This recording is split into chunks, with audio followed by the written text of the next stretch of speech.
Maggiling lang ako ng bawang, sibuyas at carrots.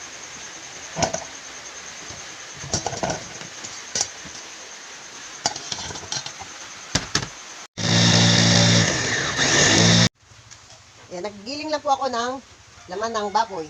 At ito yung giniling ko na sibuyas, bawang, saka carrots na giniling ko. Tapos kasi nabibiling celery dito, saka yung onion leaves, hindi ko na nalagyan. Yan na lang, sibuyas na lang.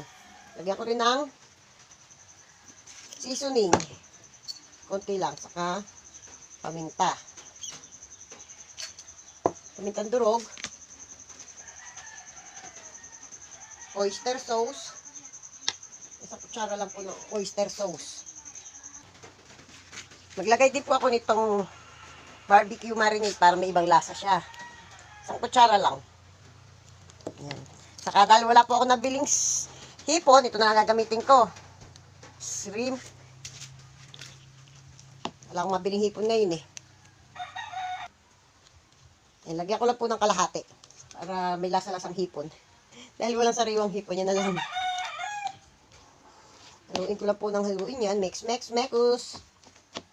Yan, durugin ko lang po itong cubes. Itong shrimp cubes. Para lumasa siya. At ihahalo ko. Dahil walang hipon na sariwa. Maglalasang hipon na rin yan. Naglagay din po ako ng konting asin lang.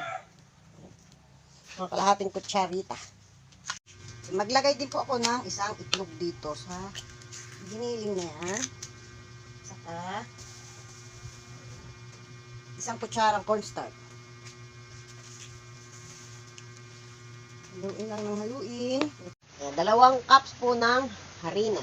Yan, magawa na po ako ng wonton wrapper. Kalahating teaspoon ng asin. Haluin ko muna. Yan. Kahalo po, maglagay ng isang itlog. Haluin din. Kaya pag nahalo na po yung itlog at harina, maglagay po ng tubig. Kaunti-unti lang po. Ayan, nagdagdag pa po ng konting tubig. Ayan, mahirap haluin, kaya magkakamay na ako. Siguraduhin po malinis yung kamay bago mag-mix nito. Ayan, bali naka 1/4 cup lang po ako ng tubig na nailagay. Malakas ng ulan. Ano, okay na po yan. Pwede na po. Ayan. Rest ko muna ng mga 10 minutes. Takan ko lang po muna. Ayan.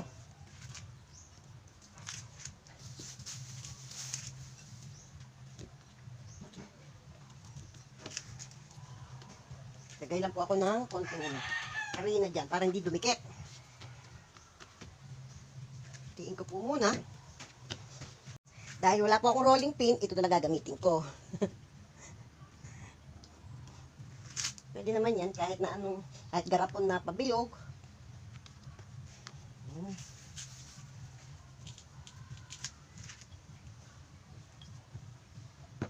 Kasi wala po akong garapon, kahit na lang ginamit ko. Anuhin lang po ng manipis na manipis kung hanggang saan nyo kayang panipisin. Yan, manipis na po. Yan, manipis na po, kumuha lang ako ng takip ng stick. Oh, ito ang gagamitin kong pambilog. Yan. Lugan ko na po. Tanggalin ko na itong mga...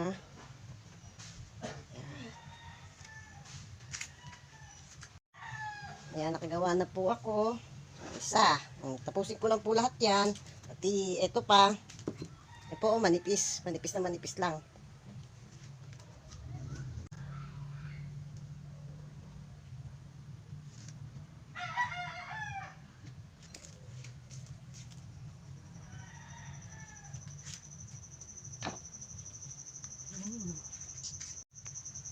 Pag po pagpapatok-patungin, lagyan po ng konting harina para po hindi siya magdikit-dikit.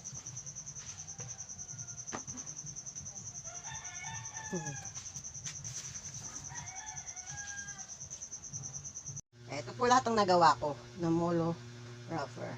Yan. Dami po yan. Nasa 30 plus po itong 2 cups ng harina.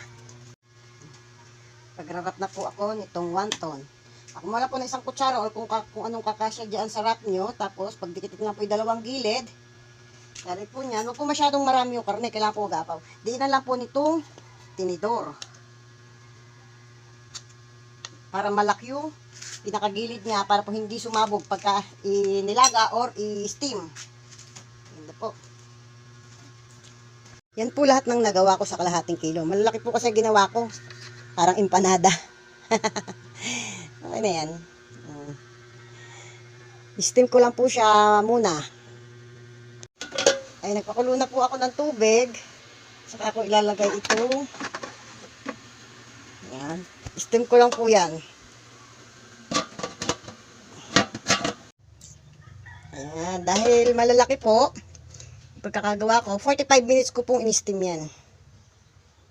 Sarap. Gawa pa akong ibang design. Yummy! Masarap na masarap.